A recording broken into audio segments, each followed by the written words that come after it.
పశ్చాత్తాప కన్నీటితో ఆశపడి వేడుచున్నా. క్రీస్తు ప్రభునందు ప్రియమైన దేవుని విశ్వాసులారా, మరి ఈ రోజు నుండి మనందరము పవిత్రమైనటువంటి తపస్సు కాలము లేదా శ్రమకాలంలోనికి ప్రవేశించి ఈరోజు క్రైస్తవులందరూ విభూతిని ధరించి ఈ కాలాన్ని ప్రారంభిస్తారు.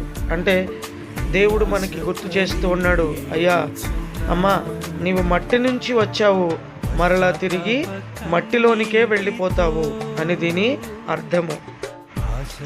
ఈ తపస్సు కాలంలో దేవునికి దగ్గరవడానికి చాలా అనువైనటువంటి కాలము.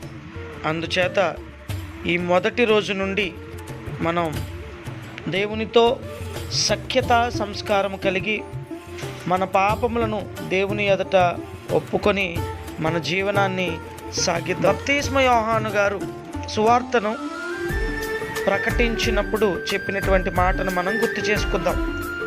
పరలోక రాజ్యం సమీపించినది, హృదయ పరివర్తన చెందుడు. మరి అదే విధముగా క్రీస్తు ప్రభువు కూడా తన సువార్తను ప్రారంభించినప్పుడు ఇదే మాటతో ప్రారంభించి ఉన్నారు. అంటే దీని అర్థము క్రీస్తు పిలిచింది మనలనే అని మరువకుండా హృదయ పరివర్తన చెంది దేవునితో సఖ్యపడి మరి దేవునికి మరింతగా దగ్గరవుదాం. పరివర్తన అంటే ఏమిటి? పరివర్తన అంటే మార్పు.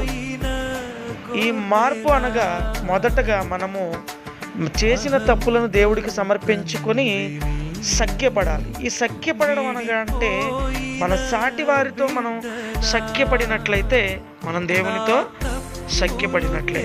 కాబట్టి ఈ పవిత్ర కాలాన్ని సఖ్యతతో ప్రారంభించి మన పాపములను దేవుని ఎదుట ఒప్పుకొని ఈ 40 రోజులు కూడా భక్తి శ్రద్ధలతో జీవించిన తర్వాత అదే జీవనాన్ని ప్రతిరోజు కూడా మనం జీవించడానికి దేవుడు మంచి బాటలు వేస్తాడు.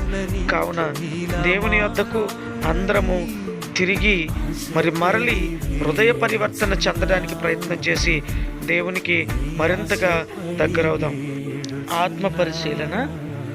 దేవునితో సాటి వ్యక్తులతో సఖ్యపడు విషయంలో నేను ఎక్కడున్నాను? ఈరోజు నేను దైవం వైపు ఎలా తిరగాలి అని ఆత్మ పరిశీలన చేసుకుని ఈ యొక్క కాలాన్ని మనం అందరం కూడా భక్తి శ్రద్ధలతో ప్రారంభిద్దాం. ప్రార్థన. దయగల మా తండ్రి, క్షమల సింహాసనంపై ఆసీనుడివై ఉన్న ప్రభువా, నీ యొక్క క్షమా భిక్ష మా యొక్క జీవితాల్లో నెలకొన్నటువంటి బలహీనతలను తొలగిస్తుంది ప్రభువా. కావున ఈ యొక్క పవిత్ర కాలంలో నీకు సాగిలపడి మేము చేసిన తప్పులను మీకు సమర్పించుకునే భాగ్యాన్ని మా అందరికీ దయచేసి దయతో మమ్మల్ని అందరినీ కూడా క్షమించి నీ ప్రేమతో నీ క్షమాగుణాలతో మమ్మల్ని అందరినీ కూడా నింపి బలపరచవలసిందిగా మా నాథుడైన యేసుక్రీస్తు నామమున అడిగి వేడుకొనుచున్నాము పరమ తండ్రి, ఆమేన్.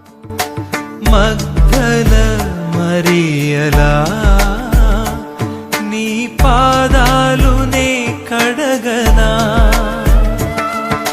సుంకరి జక్కయ్యలా నా సర్వము విడనా.